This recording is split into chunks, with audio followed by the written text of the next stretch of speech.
Hello, welcome to a new indie horror game from Itchio. Well, new to me. It's called Reflection. What does it say on the developer's page? It says, after purchasing an antique mirror, Ivy finds herself playing a strange game. Reflection is an O2A2 visual novel game jam submission.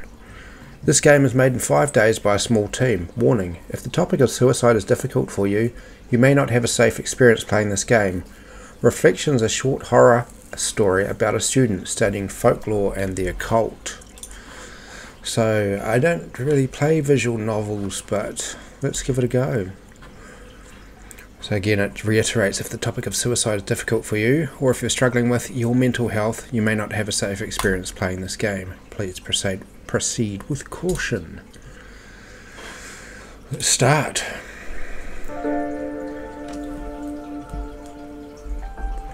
The sweet smoke of the dying candle dances through the room, enveloping my senses. A small distraction as the dark world behind my eyes descends. Okay, deep breaths, visualize, feel the room. Time passes, though how much, I'm unsure. The tendrils of my memory reach out, shaping the darkness, giving it life. Okay, so we're starting to take shape in the mirror. Come on, focus.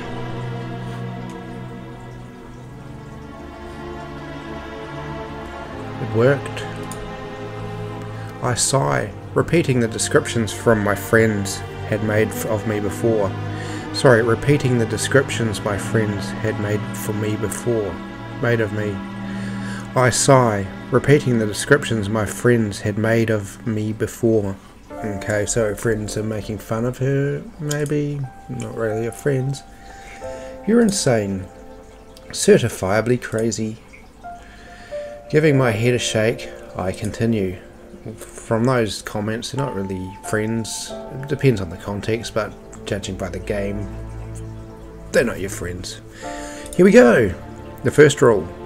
Contemplate your decision to visit. Well, I am a curious person. Maybe a simple answer isn't enough. I'm studying folklore and I love the occult. I'm working on my master's. And yesterday, I noticed just how empty my apartment is. It doesn't feel like it's mine yet. I moved from shared housing and finally have my own space. I was excited at first. No roommates, no parties, no drama. But aside from the bed and table, I didn't bring furniture, not even a mirror. So I walked into an antique store when I saw an old mirror in the window and I bought it. When I tore off the paper the clerk had wrapped it in, I saw writing on the back of the frame, carved into the wood. The rules. Music stops. When online searches and the school archive turned up blank, I knew I had to play. Ouija boards, pendulums, tarot cards, I've tried them all. If it's not an occult practice, I've studied it. If it's an occult practice, I've studied it. Rituals especially. Alright. Covered rule 1. The second rule. Give her permission to borrow your voice, but nothing else. I continue without hesitation. You may borrow my voice. There's no reply. Rule 3. Let go until she arrives. I loosen my grip and allow my mind to wander.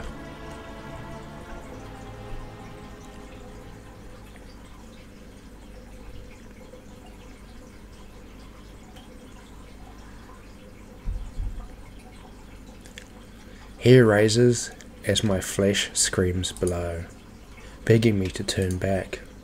I love the sensation. Review the rules while you wait. I recite them in the stillness of the void. Allow her to speak first.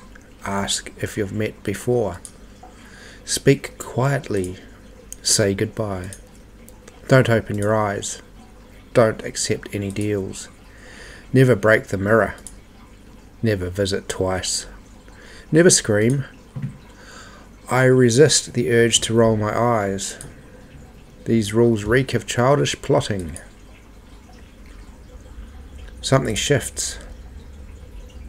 My nails dig into the vanity, nearly cracking. The sensation of breath on my neck is familiar, the pattern unmistakably human. As the air traces my skin, I feel an echo in my bones. It's cold, freezing.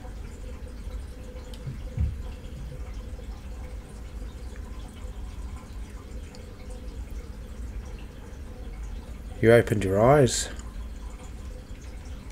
She's here. At least I think you did. Her presence.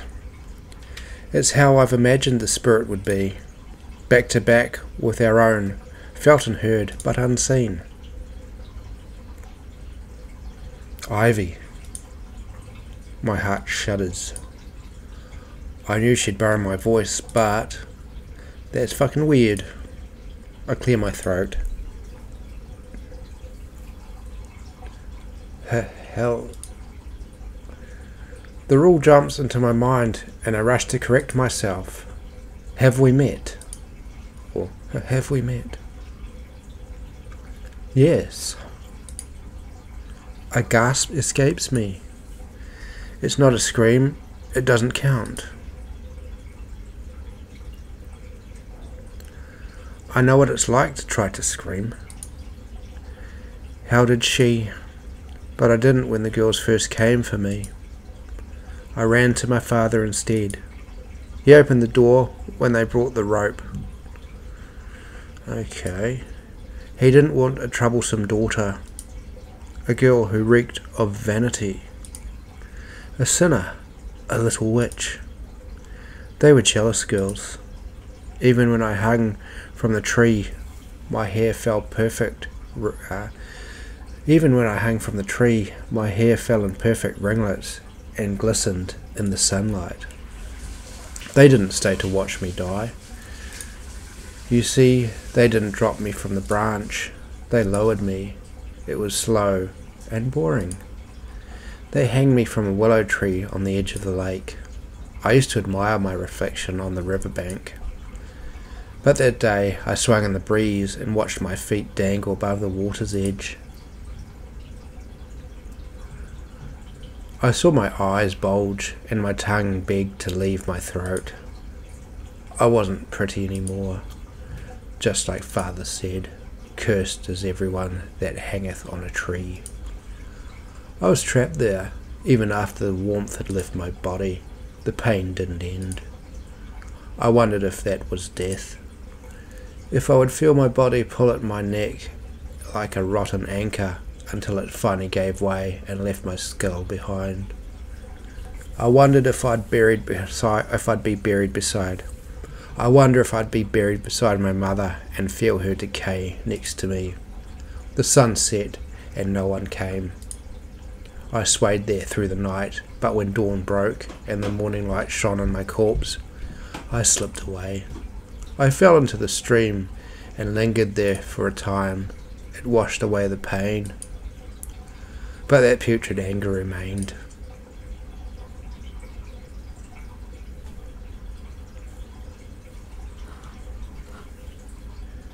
Now I visit girls like me, the ones who watch themselves die slowly.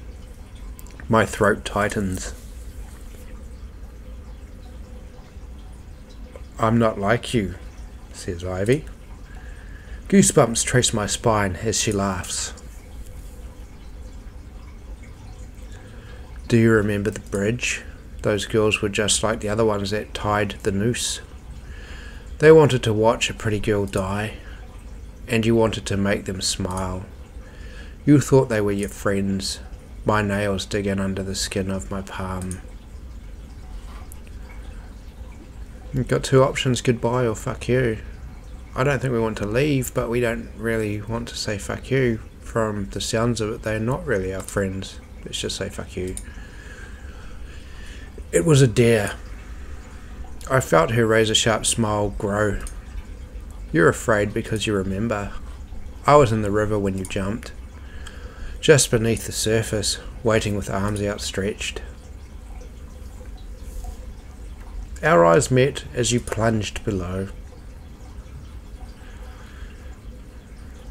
We met again shortly afterwards. I glanced at you from the bottom of a bottle. You took those pills from a stranger's hand and dropped them on your tongue. You felt pretty when you did that. I watched you drown them in liquor. Now you're here, ready to die. No, says Ivy. What did those girls call you? Daredevil, thrill seeker, junkie, suicidal? They weren't wrong. The things you did to make them laugh, to make them like you. You knew what it would cost, and every time you survived that plunge, you climbed higher. Always searching for happiness in others when you can't scratch the surface of your own. You're a parasite. I shake my head. I wasn't trying to kill myself, says Ivy. Don't lie. I've been watching. Every risk, that jump, those pills, summoning her, I did it willingly. I liked it. You just needed to bring the rope. Trust me, you'll love the feeling. It's better than every brush with death. Give me your hands. I'll do it for you. The rules. Give her nothing else.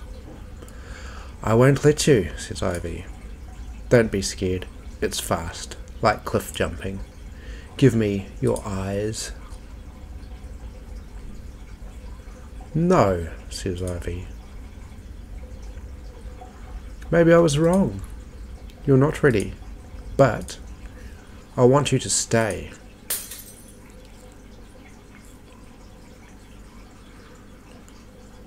The sweet crash of glass shatters my focus. My hands tremble as I reach out, refusing to open my eyes.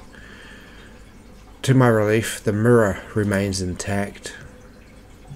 As I lower my hand, I feel it. A braided necklace tightening. So pretty. I have a gift for you. Let me get the clasp. Please. I won't visit again.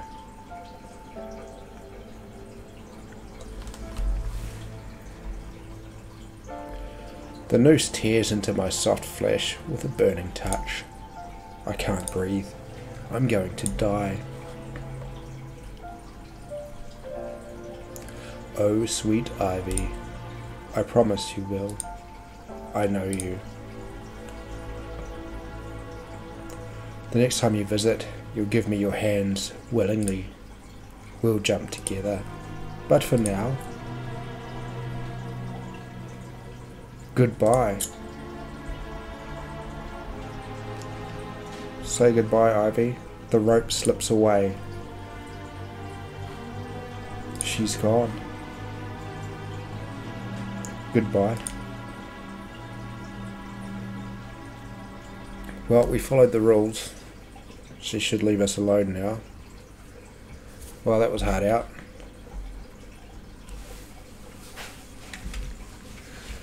That was Reflection. Quite a haunting story there. I can see why they put the warning in there. Anyway, I'll link the game in the description if you want to try it for yourself. By the looks of it, there was only one decision. We could tell her fuck you or goodbye. And I don't know what will happen if we say goodbye.